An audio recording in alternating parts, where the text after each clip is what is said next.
Good evening, good afternoon, good morning, wherever in the world you are. It's Shamila Ramjawan coming to you from the beautiful Cambodia, Southeast Asia. A 15-year-old being the third of triplets and had many challenges growing up. She was born at 28 weeks, weighing only 780 grams. She spent 3 months of her life in the neonatal ICU. Born with her hips and her left knee dislocated and had several operations to enable her to be able to walk. Today, we have this inspiring young teen who is set to change the world as she addresses mental health and talks about her life experiences and how she overcame all odds to be able to do what she's passionate about. Join me in welcoming Dayika Naidoo from Umhlanga, KwaZulu-Natal, South Africa. Hello, Dayika. How are you doing? Hi, I'm good. How are you? Very well, thank you. Welcome to the show. It's good to have you. Thank you. It's good to be here. And you look absolutely beautiful. Thank you. You do too. Thank you. Dayika, before we go on, please tell the audience a little bit about yourself, your passion, upbringing, dreams, anything that you would like to share with us. Well, as you said a lot about my leg problems, I used to be ashamed of being different, but now I'm learning to embrace it. And I've got a very supportive, loving family. As you said, I'm the third of triplets, which was very chaotic on my parents, but yeah. And I've been struggling with depression and anxiety since I was 10 years old. And that was caused by being different.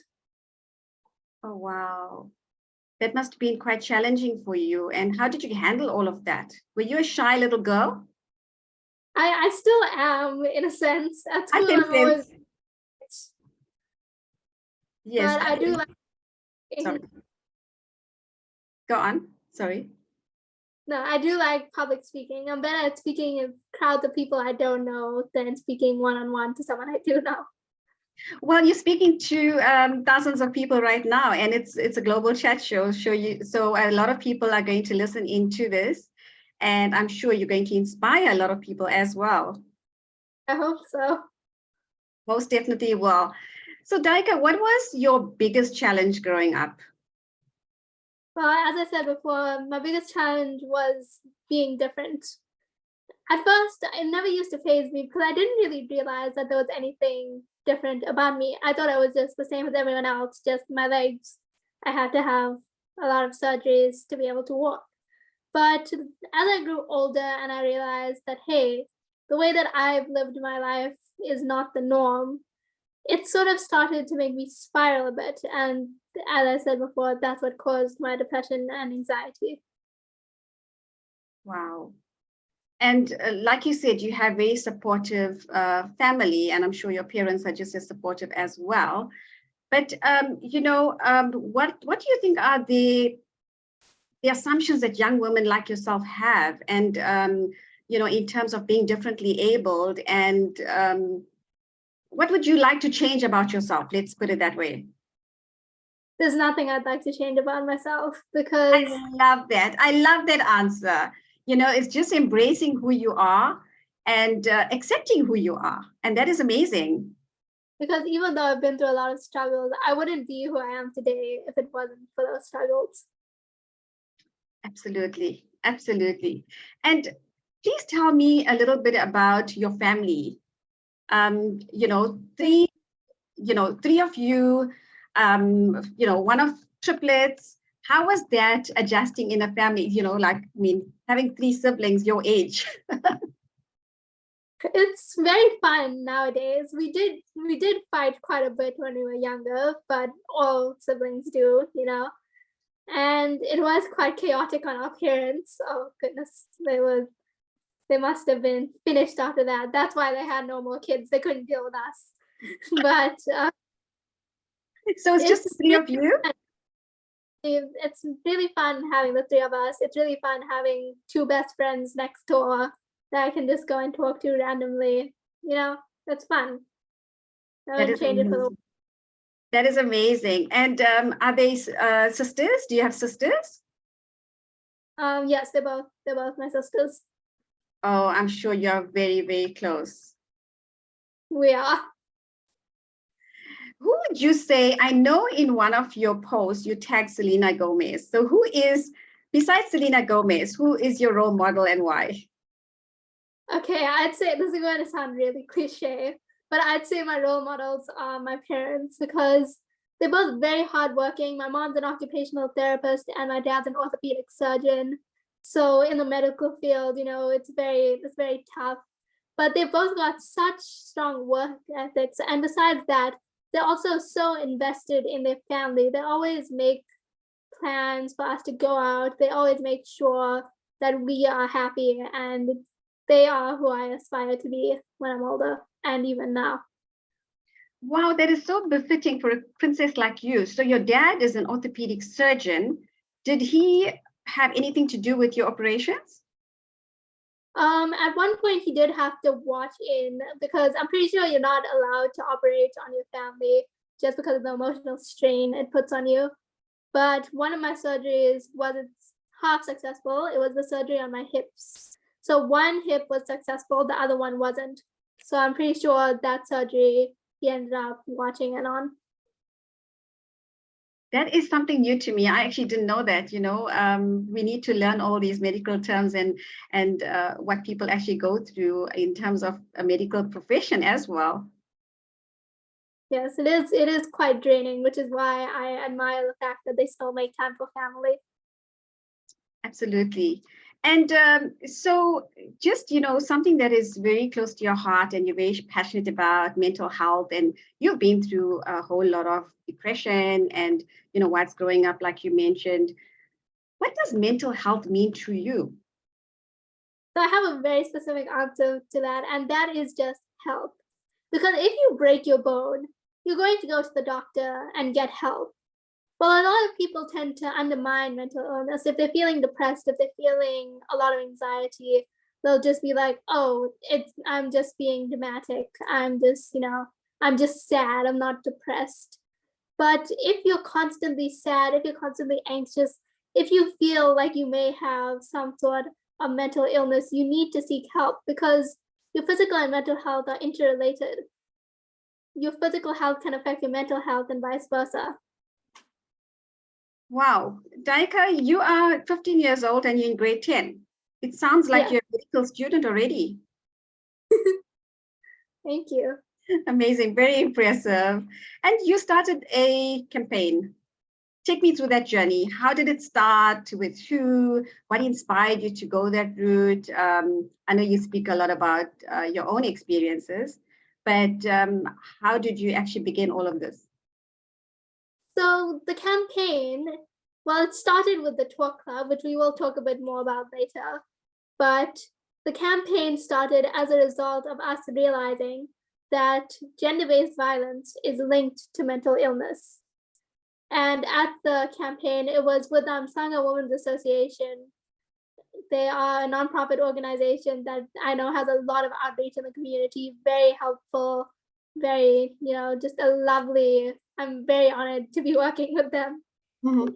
And I spoke to the chairman of the Umhlanga Women's Association, which is Auntie Pranitha, and she was very enthusiastic about my ideas and my passion to show that some relatability. And I ended up joining the gender-based violence campaign, having my own section for my poetry.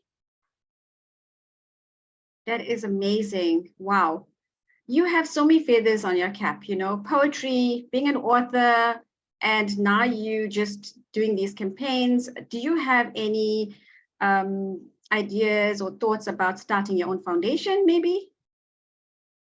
I haven't even considered that as an option. I've never actually thought of that before. Now I'll be thinking, yes, I'm not. I think you should. I think you definitely should. I think your mom and dad will help you with that. I think it's important to create that personal brand and take it through, because I think you're going to just inspire a lot of people across the globe. Thank you. So take me through Talk Club. What is that about? So the Talk Club is a mental health support group. Originally, it was supposed to be with just teenagers, but because of the high demand, there's now an under 18 category and over 18 category. And it's still in the works. But I've been to a lot of psychologists, and the one thing I found about going to them was the fact that I didn't feel like I could relate. Because saying that I'm going to school today versus someone who went to school at an earlier date, it's very different than what it was because of social media and all of that. So the relatability is what I really needed, and I feel a lot of people need. They just need to know that they're not alone. And so the Talk Club is where we talk about things that have helped us, coping strategies that we're using, and we just have a positive, casual discussion about how we can all help ourselves and while we're helping each other. To ask you a personal question, where do you find the time for all of this? It just happens. Yes, I suppose, when you are doing great work, God gives you the energy and the time, right? Yes. Well done. I am so impressed. I am very, very impressed. When I saw the post on Instagram, I immediately called your mom or contacted your mom and I said, I want to interview you on my show because you are set out to inspire a lot of people, like I said. So you're also passionate about writing and coding. And, I know what's coding, but a lot of people don't know what's coding. So maybe just tell us a little bit about coding so that you can educate those that don't know about it and share a little bit about what it entails and how you got to actually learn how to code. Well, so firstly, coding is programming. It's programming the TV or programming an iPad or a phone or a laptop. It's basically the mechanism, the communication that's happening to get something to work, like an iPad to work or a phone to work or even robotics to work. That's what coding is. And the reason I like coding specifically is because it allowed me to share stories I want to do app design. So it allows me to share stories in a tangible way. And the way I learned to code was through Techie Uni at first, which is an online organization where you do online lessons with others for coding. And I'm now doing IT at school, so I'm learning another coding language as well. That is fantastic. Wow. Amazing. I know coding used to be male dominated, but now we get females doing coding, and I love that. I do too. Okay, so you're into robotics and AI as well. A little bit. I'm more scared of AI than I am into it because of how much it can do. Yes, it is so interesting. It's just taking over the human factor, I think. Yeah, it's like the robot revolution is coming. Yes, it's quite fascinating. When you go into a restaurant these days and a robot serves your food, and I get so impressed. I'm like a little kid in a candy store, and I'm like, taking out my phone, trying to do videos, and like always so impressed when I see this. Oh, that actually exists. Yes, in Cambodia it does. Oh, wow. Yes. Cambodia is a developing country. It's beautiful. A lot of people think it's still very rural, but it's not. It's very much developing at a fast rate. And we have a lot of things here that we don't have in South Africa.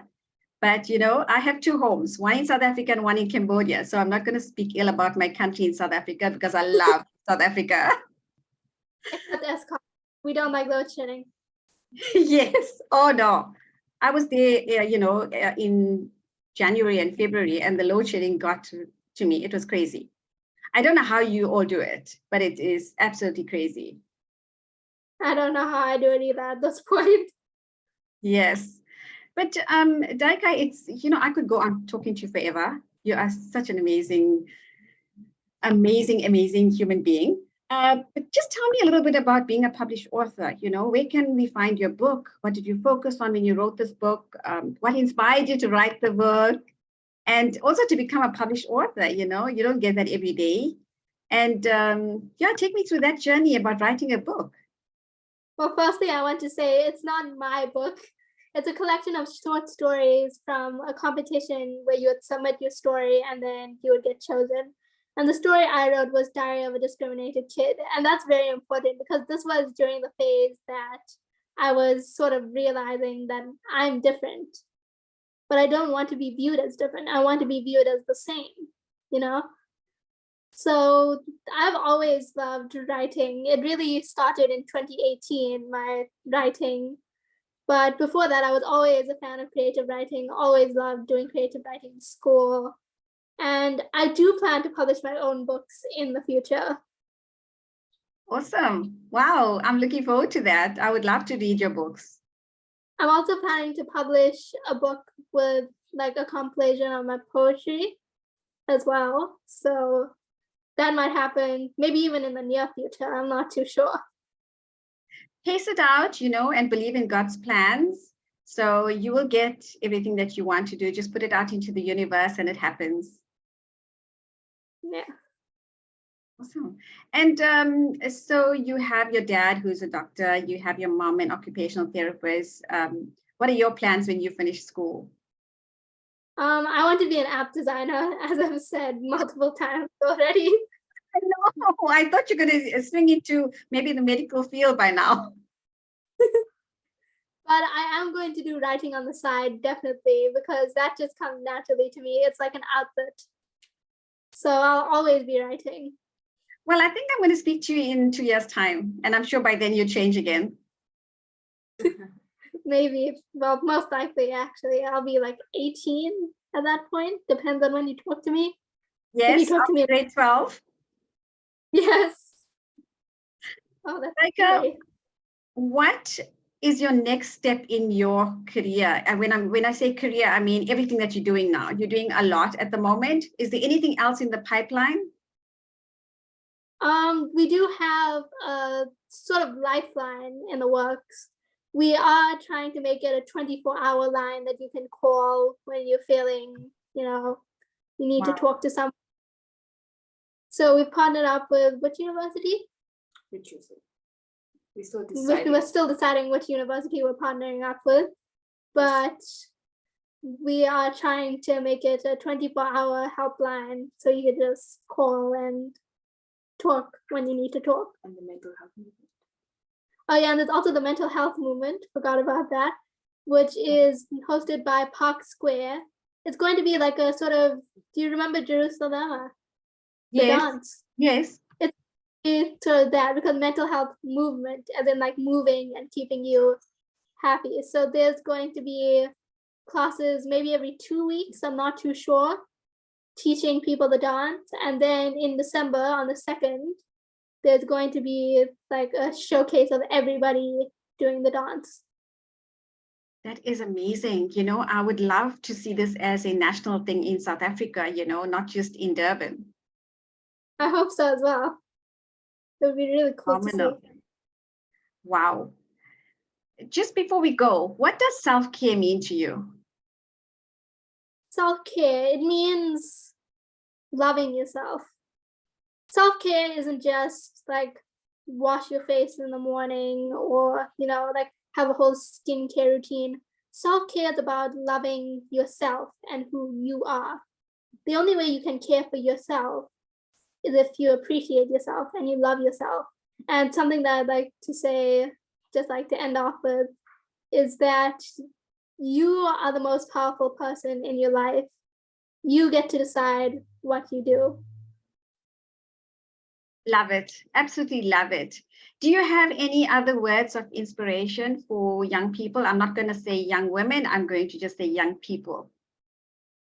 As I said, don't ever doubt yourself, because the most powerful person in your life is you. You are the one in control. You are the one who can hope. You are the one who can dream. You are powerful just by existing. Love it. And my saying is, when you love yourself, you make it easier for others to love you. And you are doing just that. You're changing the world. And congratulations on everything that you are doing. I'm absolutely proud of you. And I'm sure everybody that's around you is also very proud of you, including your parents and your siblings. And keep up the great work that you are doing. And we're going to see more of you everywhere. And I wish you the best of luck. Thank you for coming onto my show. And I would love to meet you someday. I'd love to meet you too. Thank you for inviting me onto your show. It's only a pleasure. So that was Dayika Naidoo from Umhlanga, KwaZulu-Natal in South Africa. If you would like to come on my show and inspire other people, please email me on redcornershow@gmail.com, and you too could be sharing your journeys with me. Thank you so much. Thank you for joining. All the best. Bye, Dayika. Take care. Bye. It was lovely being here.